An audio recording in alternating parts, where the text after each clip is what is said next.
Ang mga dapat mong gawin upang makatagal ka sa pagtatrabaho sa ibang bansa.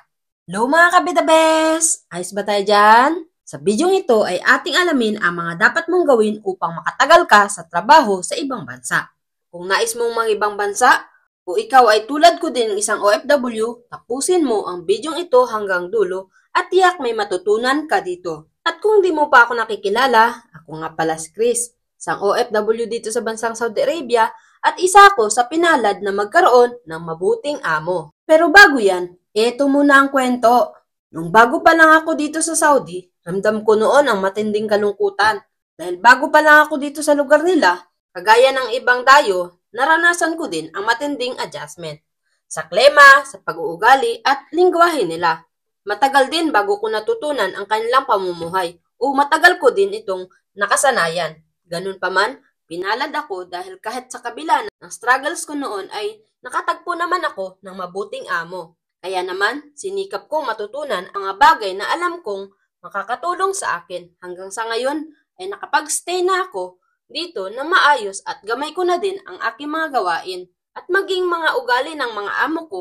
Kaya ngayon, isishare ko sa inyo ang mga bagay na dapat mong gawin upang makatagal ka sa pagtatrabaho sa ibang bansa.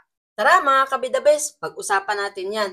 Ang mga dapat mong gawin upang makatagal ka sa trabaho sa ibang bansa ay dapat aralin mo ang mga basic rules of governance at mga basic language nila upang makaunawa ka sa kanilang pananalita at sa kanilang pangunahing batas.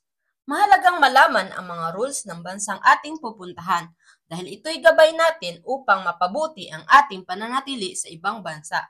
Ang mga dapat mong gawin upang makatagal ka sa trabaho sa ibang bansa ay dapat matuto tayong makisama sa ating mga amo. Kasama na din ang kanilang buong kamag-anak dahil malaking maitutulong nito upang makatagal ka sa pamilyang iyong paglilingkuran. Tulad ng pananatili ko dito sa amo ko ay sa awa at gabay ni Lord, gamay ko na ang mga ugali ng amo ko kung paano ko sila pakikisamahan na maayos upang makatagal ako sa aking pananatili sa kanila.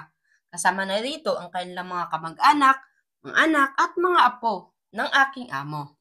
Ang mga dapat mong gawin upang makatagal ka sa pagtatrabaho sa ibang bansa ay dapat yakapin mo ang pagbabago ng mga posibleng haharapin sa lugar ng iyong pupuntahan. Ituring natin itong sariling tahanan. Sa pamamagitan ng pagyakap natin sa pagbabago at maituring natin ito ng ating sariling tahanan ay tiyak magiging madali ang ating pananatili o paghahanap buhay natin sa ibang bansa. Let's focus on the present para alam natin ang mga dapat nating gawin upang mas mabilis tayong masanay sa mga pagbabagong ito.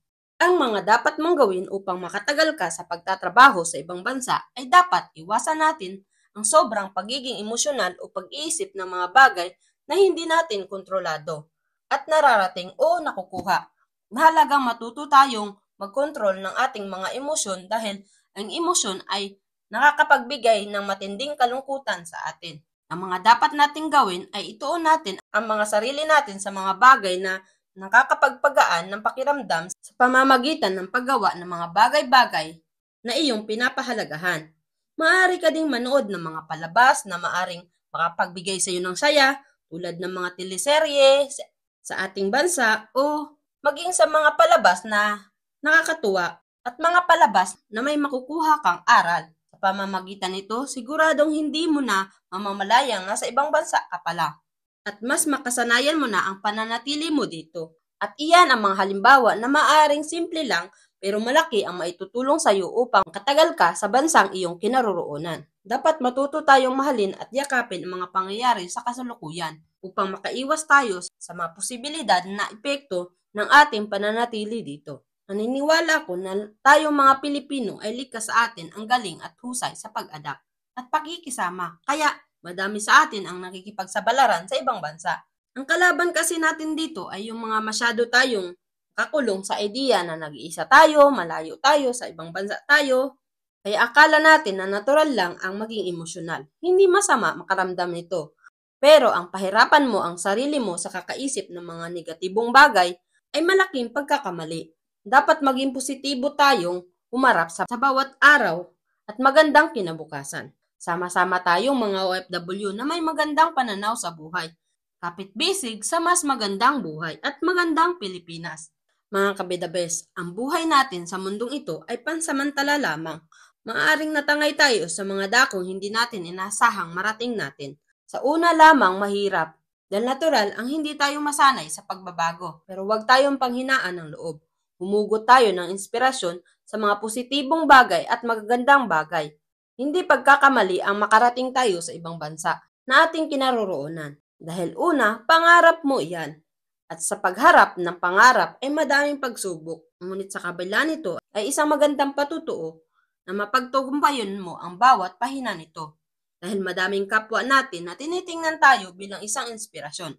Hanggang dito na lang mga kabidabes. Kung may natutunan ka sa bidyong ito, ay paki-like, share at mag-comment ka na din upang madami pang maabot at makaalam ng ating mga pinaglalaban. Maraming salamat mga kabidabes! Muli, ako nga pala si Chris Marks na nag-iiwan ng isang katagang ikaw ang bida sa sarili mong kwento. Kaya galingan mo ang kwento ng buhay mo. Be the best! Bye-bye! Ingat! God bless!